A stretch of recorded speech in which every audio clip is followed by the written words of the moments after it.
Hi friends, welcome back to my channel. இன்றைக்கி நம்மளோட சேனலில் முருங்கைக்காய் தொக்கு வந்து எப்படி பண்ணலான்னு தாங்க பார்க்க போகிறோம்.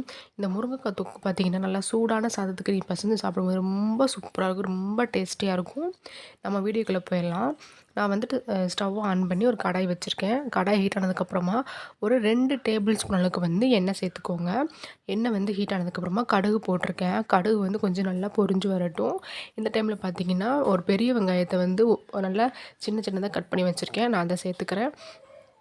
இது கூடவே பார்த்திங்கன்னா ஒரு 10 பல்லு பூண்டு இருக்கு இல்லையா, அதை வந்து நான் தோல் உரிக்காமல் 1-2 தட்டி சேர்த்துருக்கேன். சப்போஸ் உங்களுக்கு தோலோடு சேர்க்குறது பிடிக்காது அப்படின்னா நீங்கள் தோலை உரிச்சிட்டு தட்டி சேர்த்துக்கோங்க. முழுசாக சேர்க்க வேணாம், தட்டி சேர்த்துக்கோங்க. அப்போ தான் ரொம்ப அந்த ஃப்ளேவர் வந்து ரொம்ப நல்லாயிருக்கும். இது கூடவே ஒரு கொத்து கருவேப்பிலை சேர்த்துருக்கேன். வெங்காயம் பார்த்திங்கன்னா கொஞ்சம் நல்லா சாஃப்டாக வந்து வதங்கி வரணுங்க. வெங்காயம் பூண்டு நம்ம சேர்த்துருக்கோள்ள 2 நல்லா வதங்குற வரைக்கும் நம்ம வந்து வெயிட் பண்ணலாம்.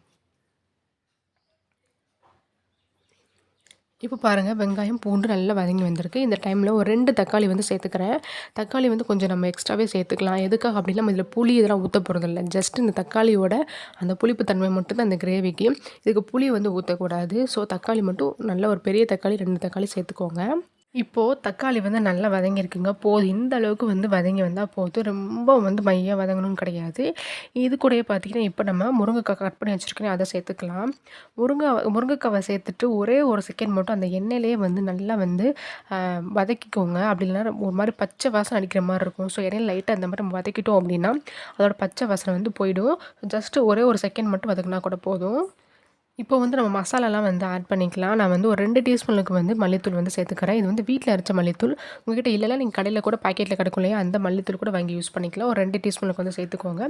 அப்புறம் காரத்துக்கு ஏற்ப வந்து மிளகாய்த்தூள் சேர்த்துக்கோங்க. சப்போஸ் எல்லார் வீட்லேயுமே பார்த்தீங்கன்னா தனியாகவே குழம்புக்கு நம்ம மசாலா அரைச்சி வச்சுருப்போம் இல்லையா, அந்த பவுடர் இருந்தால் கூட பரவாயில்ல, அது கூட சேர்த்துக்கோங்க. எல்லாமே டேஸ்ட் வந்து ரொம்ப நல்லா தாங்க இருக்கும். இப்போ மசாலாலாம் சேர்த்துட்டு நல்லா கலந்து விட்டுக்கோங்க.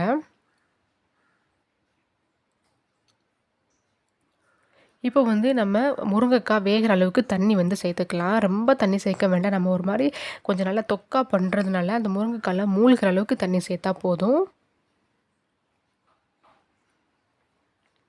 தண்ணி சேர்த்ததுக்கப்புறமா அந்த மசாலா எல்லாமே நல்லா கரையிற மாதிரி நல்லா மிக்ஸ் பண்ணிக்கோங்க. இப்போது இந்த கிரேவிக்கு தேவையான அளவுக்கு வந்து உப்பு சேர்த்துக்கிறேன். உப்பு சேர்த்துட்டு அடுப்பை வந்து லோ ஃப்ளேமில் வச்சுருங்க. ஏன்னா முருங்கைக்காய் வந்து நல்லா சாஃப்டாக வெந்து வரணும். அதனால் அடுப்பை வந்து லோ ஃப்ளேமில் வச்சுட்டு ஒரு மூடி போட்டு மூடி வச்சுருங்க. இடையில பார்த்திங்கன்னா திறந்து கொஞ்சம் லைட்டாக மிக்ஸ் பண்ணிக்கோங்க. சப்போஸ் அடி பிடிச்சிடக்கூடாது, அதுக்காக தான். இப்போ நல்லா மிக்ஸ் பண்ணிவிட்டு ஒரு மூடி போட்டு மூடி வச்சிடலாம். வந்து வெந்துட்டுருக்கட்டும். அதுக்கடையில் வந்து நம்ம ஒரு பேஸ்ட் வந்து ரெடி பண்ணோம். அந்த பேஸ்ட்டுக்கு பார்த்திங்கன்னா ஒரு சில்லு தேங்காய் எடுத்துக்கோங்க. ஒரு 1/2 டீஸ்பூனுக்கு வந்து சோம்பு, 1/2 டீஸ்பூனுக்கு வந்து ஜீரகம். இது எல்லாத்தையும் ஒரு ஜாரில் சேர்த்து லைட்டாக தண்ணி சேர்த்து கொஞ்சம் நல்லா விழுதாக வந்து அரைச்சி எடுத்துக்கோங்க. இப்போ முருங்கைக்காய் பார்த்திங்கன்னா ஒரு 3/4 பதம் வந்து நல்லா வெந்திருக்கு. ஒரு 3 மினிட்ஸ் வந்து லோ ஃப்ளேமில் வச்சுட்டு வேக வச்சாலே போதும். நல்லா இந்த மாதிரி சாஃப்டாக வந்துருச்சு. இந்த டைமில் வந்து நம்ம தேங்காய் வந்து அரைச்சி வச்சுருக்கோம் இல்லையா, அந்த பேஸ்ட்டை வந்து ஆட் பண்ணிக்க போகிறோம்.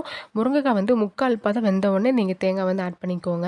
வேகாமல் இருக்கும்போது தேங்காய் ஆட் பண்ணாதீங்க. அதேமாதிரி தேங்காய் சேர்த்துட்டு அதிக நேரம் நம்ம வந்து வேக வைக்கவும் கூடாது. அதனால் முருங்கைக்காய் வந்து 3/4 பதம் வெந்ததுக்கப்புறமா தேங்காய் சேர்த்து இந்த மாதிரி நல்லா கலந்து விட்டுக்கோங்க. கலந்து விட்டுட்டு மறுபடியும் ஒரு மூடி போட்டுட்டு 2 நிமிஷம் மட்டும் நீங்கள் லோ ஃப்ளேமில் வச்சுட்டு வேக வச்சிட்டிங்கன்னா முருங்கைக்காய் வந்து தொக்கு வந்து ரெடி ஆகிடும்.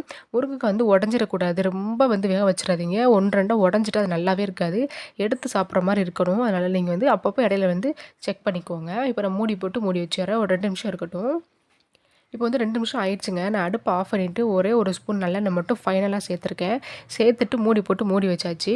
நம்ம எப்போ சாப்பிட்றோமோ அப்போ ஓப்பன் பண்ணி நீங்கள் வந்து பரிமாறினீங்கன்னா அந்த நல்லெண்ணெயோட சேர்ந்து அந்த ஃப்ளேவர் வந்து ரொம்ப சூப்பராக இருக்கும், ரொம்ப டேஸ்ட்டாக இருக்கும்.